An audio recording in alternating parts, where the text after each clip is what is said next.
안녕하세요. 오늘도 사연살롱을 찾아주셔서 감사합니다. 요리사로 일하고 있는 여성이에요. 올해 결혼해서 지금 한창 신혼생활을 만끽하고 있죠. 저는 주변 사람들에게 제 과거에 대해 잘 이야기하지 않아요. 친구가 많은 편도 아니지만 그래도 정말 가까운 사람이 아니고서는 그냥 평범하게 자랐다고만 얘기하죠. 사실 제 어린 시절은 그리 평탄하지 않았거든요. 그렇다고 불행했던 건 아니에요. 저에겐 저를 끔찍히 사랑해준 분이 계시니까요. 바로 제 할아버지예요. 할아버지는 제 유일한 가족이었어요. 제가 기억하는 한 저는 늘 할아버지와 함께였어요. 할아버지는 저를 사랑으로 감싸주셨죠. 저에겐 부모가 없었거든요. 소위 말하는 고아였죠. 할아버지는 공사장에서 막노동을 하시며 절 키우셨어요. 나이가 드시고는 폐지도 주워다 팔고 업체에서 야채랑 과일을 받아다 트럭에 싣고 다니며 팔기도 하셨죠. 그래서 저는 아기 때 사진이 없어요. 할아버지께서는 그래도 어린 시절 모습은 남겨놔야 한다시며 6살 이후론 생일 때마다 사진관에 데려가 사진을 찍어주셨어요. 그래서 1년 간격으로 성장을 기록하듯 찍어둔 사진을 몇 장 가지고 있죠.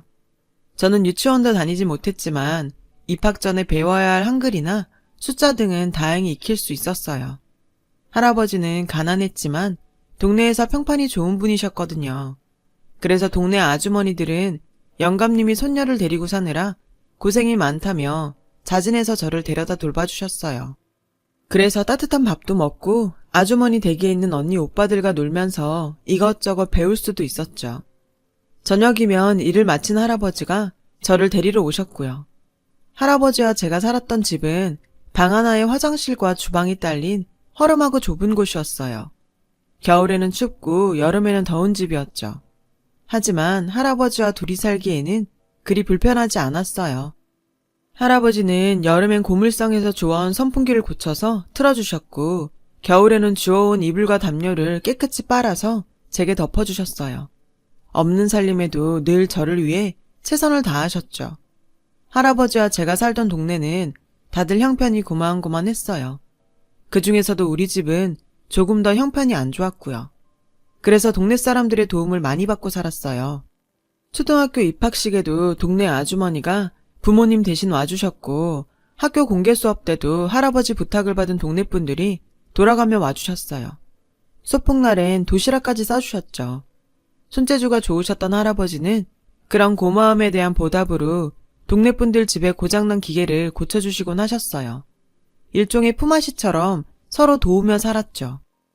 그렇게 화목하고 서로 잘 어울리는 동네였지만 그래도 뒷얘기가 도는 건 어쩔 수 없었어요. 특히 저와 할아버지는 사람들 입에 자주 오르는 단골 이야깃거리였죠. 도대체 무슨 사연이 있기에 할아버지가 어려운 형편에 소녀딸을 키우고 사나 궁금하긴 했을 거예요. 할아버지는 제 부모님에 대한 얘기를 해주신 적이 없어요. 자라면서 때때로 엄마 아빠는 어디에 있냐고 묻곤 했지만 그럴 때마다 할아버지는 제가 태어나고 바로 하늘나라로 갔다고만 하셨거든요. 그래서 저도 그런 줄로만 알았어요. 초등학교 저학년 때까지만 해도 암 같은 치료하기 힘든 병에 걸려 돌아가신 줄 알았죠. 그런데 초등학교 고학년이 되니 제 귀에 여러 말들이 들려오더라고요. 주된 소식줄은 아주머니들이었죠. 모르긴 해도 영감님 결혼 안 하셨을걸? 영감님이 이 동네 토박이잖아. 근데 누구 하나 영감님네 할머니 얘기 들은 사람이 없다니까? 없으니까 못 들은 거겠지. 안 그래? 이상했어요. 할아버지는 분명히 엄마 아빠가 아파서 돌아가셨다고 했는데 그렇게 가깝게 지내는 동네 아주머니들조차 제 부모님에 대해 모르다니요. 게다가 제 할머니를 본 적도 없다는 게 당혹스러웠죠. 아주머니들 말씀대로 제가 태어나려면 부모님이 있어야 하고 그러려면 할머니도 있어야 하니까요. 그 말을 듣고 생각해보니 우리 집에는 할머니는 물론 제 부모님으로 추정되는 사진조차 한 장이 없었어요. 저희 집에 있는 작은 앨범 안에는 1년에 한 번씩 사진관에서 찍어주신 제 사진과 동네 사람들이 찍어준 할아버지와 제 사진이 다였거든요.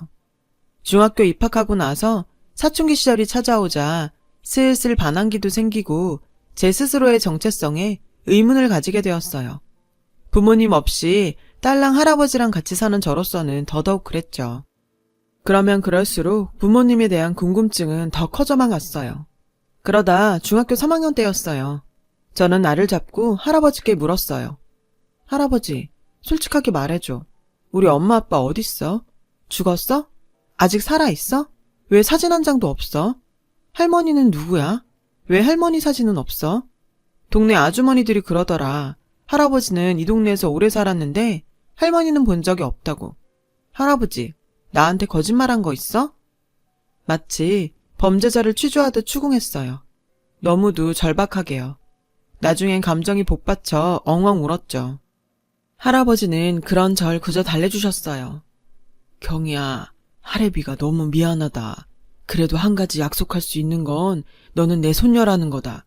누가 뭐래도 내 손녀고 내가 세상에서 제일 사랑하는 건 경이 너야. 사실 너희 엄마 아빠는 너를 키울 형편이 안 됐어. 그래서 경이 너를 할아버지 집 앞에 놓고 떠났어. 살아있다면 언젠가 너를 찾아올 거다. 할아버지는 그렇게 말씀하시면서 제게 작은 팔찌를 꺼내 보여주셨어요. 내 엄마 아빠가 남기고 간 거란다. 내가 산부인과 신생아실에서 차고 있던 것 같구나. 그걸 보고 나니 의구심은 어느 정도 줄어들었어요. 엄마 아빠가 저를 버리고 간 건 맞지만 그래도 할아버지만큼은 저를 사랑으로 키워주셨으니 그거면 됐다고 생각했죠. 그날 이후 저는 마음을 어느 정도 잡을 수 있었어요. 드디어 사춘기의 터널에서 빠져나오기 시작한 거였죠. 대학에 갈 생각은 없었어요. 대학에 가기에는 저희 집 형편이 너무 어려웠고 할아버지한테 더 이상 부담드리기 싫었거든요. 그래서 고등학교에 입학하기 전부터 일찌감치 제 진로를 결정해버렸어요. 할아버지, 나는 요리사 하고 싶어. 고등학교 3학년 때 취업반에 들어가서 조리사 자격증 따고 졸업한 다음에 바로 취업할래. 할아버지는 대학 가고 싶지 않냐고 물으셨어요. 등록금은 어떻게든 마련해 주시겠다면서요. 저는 진짜 요리사가 되고 싶다고 하면서 미리 약을 쳐두었죠. 할아버지가 죄책감을 갖지 않도록 말이에요. 그렇게 저는 목표대로 고3이 되자마자 저희 학교와 연계된 직업학교에서 요리를 배우기 시작했고 자격증도 여러 개 따게 되었어요. 졸업하기 한 달 전에 취업을 하고 졸업식 일주일 후에 첫 월급을 타게 되었죠. 첫 월급을 타던 날 저는 고기를 사들고 집으로 갔어요. 마음 같아서는 외식을 하고 싶었지만 그렇게까지 하기에는 충분치 않은 돈이어서 그냥 고기를 사다 먹는 걸로 만족하기로 했죠. 고기와 쌈채소를 사들고 집에 들어가자 할아버지 눈이 휘둥그레지셨어요. 저는 고기 내려놓고 바로 월급이 든 봉투를 드리면서 그랬어요. 할아버지, 이거 할아버지 용돈이야. 내 첫 월급에서 고기 사고 남은 돈이야. 할아버지는 말을 잇지 못하셨죠. 난 이거 못 받는다. 경이 네가 얼마나 열심히 일해서 번 돈인데 이건 네가 써야지. 할애비는 이 돈 절대 못 받는다. 그리고는 봉투를 연신 밀어내셨어요. 할아버지, 이거 안 받으면 나 확 집 나가버릴 거야. 왜 할아버지만 나한테 잘해주려고 해? 나도 할아버지 용돈 얼마나 드리고 싶었는데. 라며 으름장을 놓았죠. 결국 할아버지는 눈물을 펑펑 쏟으시면서 봉투를 받아드셨어요. 그리고는 봉투를 통째로 할아버지가 즐겨 읽으시는 낡은 책 사이에 끼워 넣으셨어요. 평생을 함께 살아왔던 그 집에서 나란히 마주 앉아 고기를 먹는 게 참 색달랐어요. 더군다나 제가 처음으로 할아버지께 뭔가를 해드린 것 같아서 정말 뿌듯하고 기분이 좋더라고요. 그렇게 할아버지랑 수다도 떨면서 밥을 먹는데 문드리는 소리가 났어요. 이 시간에 누가 온 거냐? 하고 묻는 할아버지를 뒤로 하고 제가 문을 열었어요. 문 앞에는 놀랍게도 경찰관 2명이 서 있더라고요. 여기 정희권 씨 계십니까? 저는 저희 할아버지라고 했어요. 그럼 그쪽이 유경희 씨입니까? 라고 묻더군요. 저는 맞다고 대답했죠. 저희랑 서로 좀 가주셔야겠습니다. 저는 무슨 일이냐고 물었어요. 그러자 어르신을 아동 유괴로 고발하신 분이 계셔서 저희와 같이 가주셔야겠어요. 황당했어요. 아동 유괴라니요. 할아버지가 왜 그런 끔찍한 범죄 혐의로 고발당한 건지 알 수가 없었죠. 저는 할아버지는 절대 그런 사람이 아니라고 했지만 경찰들은 같이 가자는 말만 했어요. 결국 그날 밤 할아버지와 저는 나란히 경찰차에 몸을 실었어요. 서해 도착해서 안내받은 곳으로 가서 기다렸어요. 그런데 이상하게 할아버지는 차분해 보이시더라고요.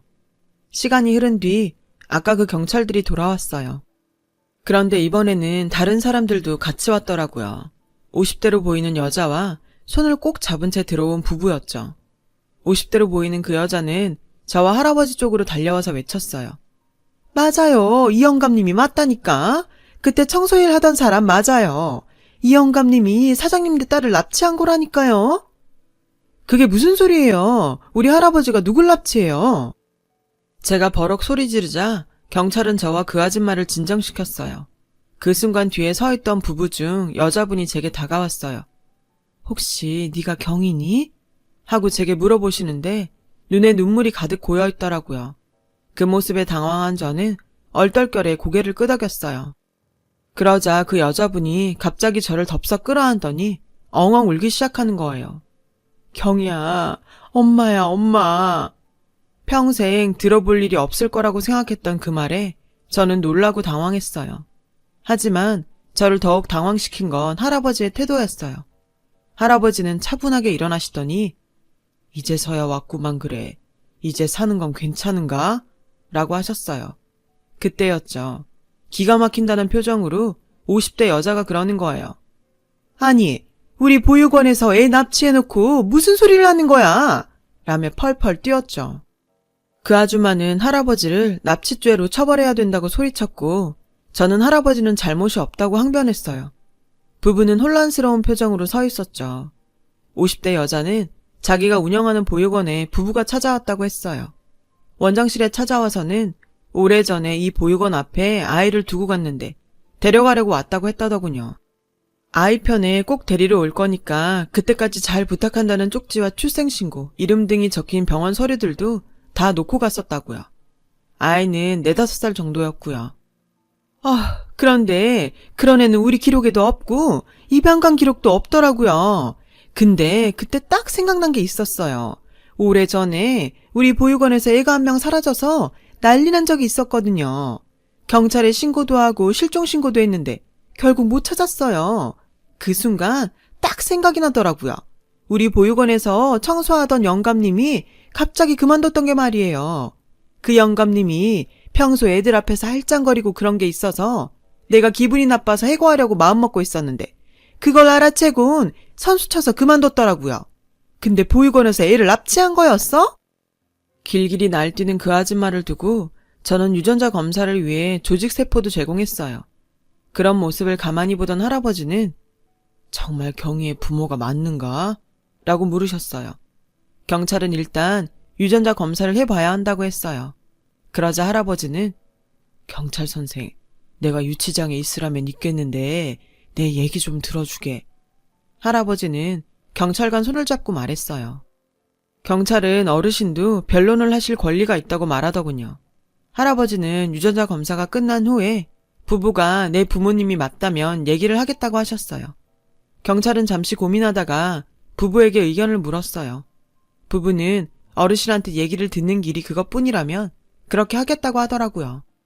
그렇게 유전자 검사 결과를 기다리는 동안 할아버지는 불구속 상태로 집에 계셨어요. 저는 직장과 집을 오가면서 할아버지와 붙어 있었고요. 2주 뒤 검사 결과가 나왔어요. 결과는 99.99% 일치한다고 나왔죠. 저는 20년 만에 부모님을 만나게 된 거예요. 검사 결과를 들은 저는 얼떨떨한 기분이었어요. 이상하게 저도 모르게 눈물이 흘렀죠. 제 부모님이라는 그분들은 저를 끌어안고 엉엉 소리내 우셨어요. 그리고 보육원 원장은 저희 할아버지를 죽일 듯이 노려보며 소리쳤어요. 이제 저 영감을 납치죄로 집어넣어요. 누굴 망하게 하려고 작정했나? 하면서 날뛰었죠. 그리고 약속대로 할아버지는 자신의 이야기를 시작했어요. 할아버지는 집에서 챙긴 꽤 많은 양의 서류를 경찰관 앞에 하나하나 꺼내서 보여주기 시작했어요. 나는 그 보육원에서 청소일을 한 게 맞습니다. 지금 내가 살고 있는 곳에서 그리 멀리 떨어지지 않은 곳이지요. 어느 날 새벽에 일을 나갔는데 보육원 앞에 어린아이가 웅크려 자고 있더군요. 부모가 버린 아이인가 싶었습니다.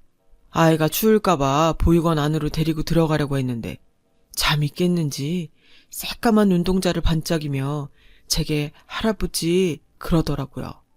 아이는 메고 있던 가방을 내밀더군요. 가방 안에는 인형과 여기 이 서류들이 들어있었습니다. 그리고 부모가 남긴 편지에는 꼭 데리러 오겠다는 말이 적혀 있었죠. 저는 그 아이를 데리고 보육원으로 들어갔고 아이는 그렇게 보육원에서 살게 되었습니다. 청소일을 하면서 저는 그 아이를 자주 봤어요. 대부분 그 아이의 얼굴은 어두웠어요. 왜 그런지 궁금했는데 한 달 정도 후에 그 이유를 알게 되었습니다. 저 원장이 그 아이를 유독 구박하더군요. 거기엔 이유가 있었죠. 당시 보육원에 아이들이 많아서 재정이 어려웠는데 애가 들어와 밥그릇을 또 만드니 그 분풀이를 한 거였죠. 보니까 그 어린애가 바깥에서 손빨래도 하고 설거지까지 하더군요. 그 아이의 손이 빨갛게 터 있었습니다. 그래서 몇 번 원장실을 찾아가 그러지 마시라고 했더니 글쎄 해고 통지를 하더군요. 그렇게 보육원을 나오는데 아이가 자꾸 눈에 밟히더이다. 그래서 그랬습니다.